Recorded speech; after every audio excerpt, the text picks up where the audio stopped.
Salam hormat dan salam sejahtera. Berita Pagi Sarawak hari ini bersiaran terus dari Studio HD Kuching. Bersama saya Grace Prince Sinatra dalam berita edisi Isnin 4 Mei, status COVID-19 di Sarawak. 5 lagi kes positif COVID-19 baru dilaporkan di Sarawak semalam menjadikan jumlah bilangan kes adalah sebanyak 523 kes. Menurut kenyataan media Jawatankuasa Pengurusan Bencana Negeri JPBN, daripada 5 kes tersebut, 3 kes adalah dari Semarahan, 1 kes masing-masingnya dari Kuching dan Sibu. Kenyataan itu juga memaklumkan 11 kes telah sembuh dan discharge dari hospital. Kesemua 11 kes tersebut adalah dari Hospital Umum Sarawak. Bilangan PUI dicatatkan ialah sebanyak 73 kes dengan jumlah yang masih menunggu keputusan makmal adalah sebanyak 182 kes. Terdapat satu penambahan kes yang melibatkan petugas kesihatan Kuching menjadikan jumlah seramai 58 orang petugas kesihatan Kuching telah disahkan positif COVID-19. Seramai 22 daripada mereka adalah merupakan sebahagian daripada kluster Kuching Conference, manakala baki 36 orang adalah mereka yang melibatkan kluster-kluster kecil. Mengenai pematuhan perintah kawalan semalam, pihak polis telah menangkap 17 orang kerana melanggar PKP. Sejak tempoh PKP bermula pada 18 Mac, sebanyak 2,004 orang telah ditangkap dan 1,363 orang telah dituduh di mahkamah. Penangguhan pelonggaran Perintah Kawalan Pergerakan PKP di Sarawak adalah demi menjamin keselamatan dan kesihatan rakyat.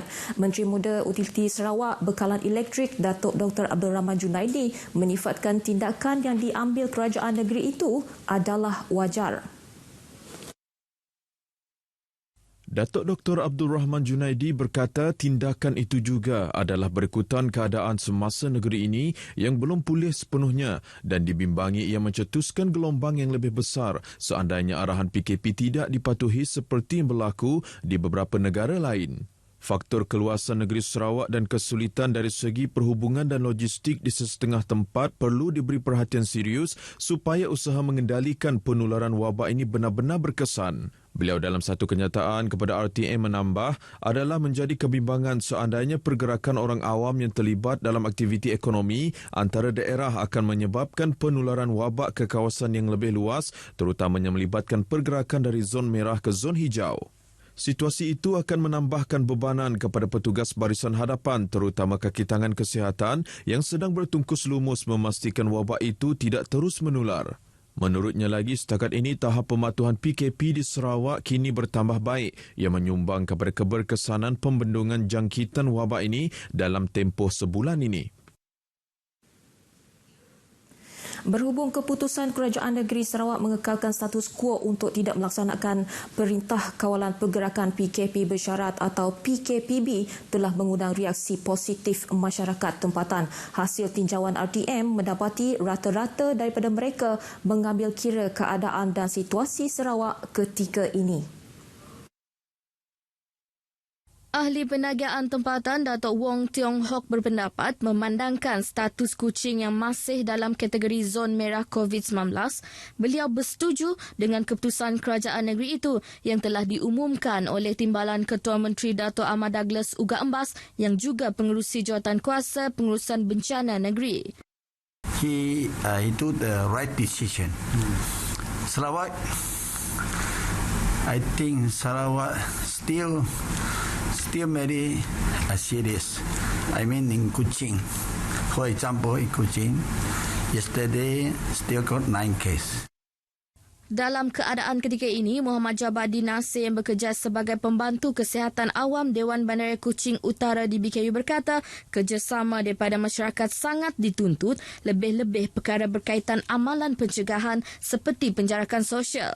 Bapak satu tetangga kes COVID di Sarawak makin meningkat, yang punya positif kesnya apa semualah. Jadi kerja-kerja pembersihan pun kami orang pun belum belum selesai sepenuhnya lah. Orang awam pun menyokong keputusan dibuat oleh Kerajaan Negeri Sarawak kerana memandangkan situasi sekarang ini kes di Sarawak tidak menentu. Sarawak mengekalkan status quo semua arahan yang dikeluarkan dalam Perintah Kawalan Pergerakan PKP tahap 1, 2 dan 3 seluruh negeri selepas Kerajaan Persekutuan membuat keputusan melaksanakan PKPB yang membenarkan hampir semua sektor ekonomi untuk beroperasi bermula hari ini. Proses membawa pulang anak-anak Sarawak yang menuntut di Institusi Pengajian Tinggi IPT luar negeri yang diuruskan oleh Sarawak Volunteers setakat ini berjalan lancar. Penasihat Sarawak Volunteers Fazruddin Abdul Rahman berkata, walaupun berdepan kesukaran dari segi arahan pergerakan yang ketat, pihaknya tetap memastikan setiap arahan dipatuhi demi keselamatan dan kesihatan para penuntut. Ketika dihubungi RTM di Kuching semalam, Fazruddin yang juga ahli Dewan Undangan Negeri Adun Tupong berkata, setakat ini 2 kumpulan pertama pelajar dari Semenanjung Malaysia selamat pulang dengan kerjasama bersepadu antara Kerajaan Sarawak melalui Jawatankuasa Pengurusan Bencana Negeri dan Kementerian Pengajian Tinggi. Dalam pada itu, Fazruddin menasihati pelajar-pelajar yang terlibat untuk mematuhi arahan kuarantin selama 14 hari yang diperuntukkan demi keselamatan dan kesihatan mereka serta keluarga masing-masing. Seramai 7,000 anak Sarawak yang belajar di Semenanjung dan terkandas sejak Perintah Kawalan Pergerakan PKP dikuatkuasakan dan dibawa pulang ke negeri ini secara berperingkat bermula Jumaat lepas. Dalam pada itu, 78 penuntut yang berasal dari Kapit dan Song akhirnya dapat pulang ke kampung halaman masing-masing dengan menaiki 2 buah bot ekspres khas dari Terminal Penumpang Sibu. Residen bahagian Sibu, Charles Xiao berkata mereka merupakan penuntut dari 13 buah IPT dari Kuching, Mukah, Bintulu dan Sibu. Charles Xiao menjelaskan mereka dikuarantin di rumah masing-masing, memandangkan mereka dari IPTA dan IPTS dalam negeri dan bukan datang dari kawasan luar Sarawak. Kesemua penuntut tersebut dipakaikan gelang penjejakan digital selain menjalani pemeriksaan suhu badan. Jelasnya tempat duduk mereka ketika dalam bot ekspres juga telah dijarakkan selaras dengan usaha pencegahan COVID-19 selain mewajibkan pemakaian penutup hidung dan mulut sepanjang perjalanan mereka. Beberapa penuntut yang ditemui juga berasa lega kerana akhirnya dapat kembali ke pangkuan keluarga masing-masing selepas hampir 2 bulan Perintah Kawalan Pergerakan PKP dilaksanakan. Jalanan agak teratur, semua mengikut SOP yang ditetapkan. Agak lega lah sebab akhirnya dapat pulang daripada kampus. Kalau yang semalam kan kita orang dari Kolej Kediaman, lepas tu dia masuk Unimas. Lepas tu baru dia pergi Sibu sini. Dalam pada itu dimiri pula kumpulan ketiga proses pengantaran pulang 161 penuntut UiTM Kampus Semarahan juga selamat tiba di Ibu Pejabat Polis Daerah IPD Miri semalam. Jawatankuasa Pengurusan Bencana bahagian Miri menerusi satu kenyataan memaklumkan mereka dibawa dengan 9 buah bas. Kumpulan pertama pengantaran penuntut adalah pada 1 Mei melibatkan penuntut Politeknik Mukah ke Miri membabitkan 136 orang terdiri daripada 79 lelaki dan 77 perempuan. Sementara itu, ketibaan kumpulan kedua pula ialah terdiri daripada penuntut Institut Pendidikan Tinggi IPT yang tiba pada 2 Mei melibatkan pelajar Politeknik Kuching seramai 82 orang dan pelajar Unimas Sarawak seramai 83 orang. Polis Diraja Malaysia PDRM Sarawak mula mempertingkatkan keanggotaan khususnya unit Snapcheck Team dalam operasi pemantauan pematuhan PKP di negeri ini.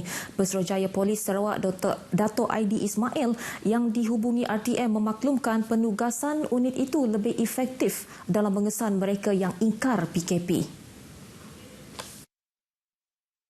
Dato' Aidi berkata unit Snapcheck Team itu juga berupaya mengesan pendatang asing tanpa izin di negeri ini dengan lebih berkesan.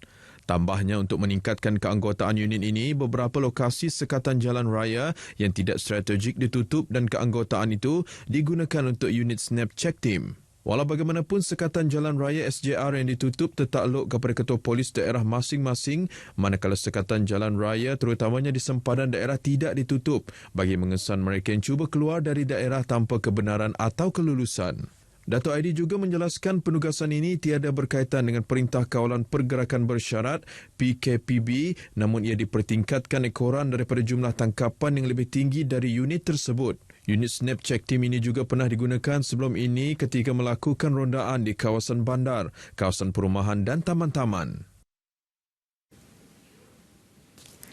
Perkhidmatan di Pejabat Imigresen Malaysia Sarawak akan dibuka semula secara berperingkat bermula hari ini menurut notis pemakluman yang dikeluarkan oleh Unit Perancangan Strategik dan Khidmat Korporat Jabatan Imigresen Malaysia Negeri Sarawak. Perkhidmatan yang dibuka ialah bahagian keselamatan dan pasport. Perkhidmatan lain yang juga dibuka ialah bahagian visa, pas dan permit, bahagian khidmat ekspatriat dan bahagian pekerja asing pada Rabu ini. Manakala perkhidmatan bahagian operasi, siasatan dan pendakwaan pula akan dibuka semula pada 13 Mei ini. Bagi perkhidmatan kaunter pasport di semua pejabat imigresen, pusat transformasi bandar pula, pembukaannya tertakluk kepada keputusan Kementerian Keuangan. Kenyataan tersebut turut menyatakan pembukaan pejabat-pejabat Jabatan Imigresen Malaysia di Sarawak adalah berbeza dengan Semenanjung Malaysia kerana mengambil kira peraturan-peraturan yang sedang dikuatkuasakan oleh kerajaan negeri. Menurut kenyataan itu, sebarang pertanyaan lanjut boleh menghubungi Bilik Gerakan Jabatan Imigresen Malaysia Sarawak di talian 082 429 437 atau Pegawai Perhubungan Komunikasi Korporat di talian 082 246 267. Sekian berita pagi Sarawak. Teruskan kesetiaan anda bersama RTM, jenama media paling dipercayai. Saya Grace Prinsena Chua, amalkan langkah-langkah pencegahan COVID-19. Kita mesti menang. Salam hormat dan jumpa lagi.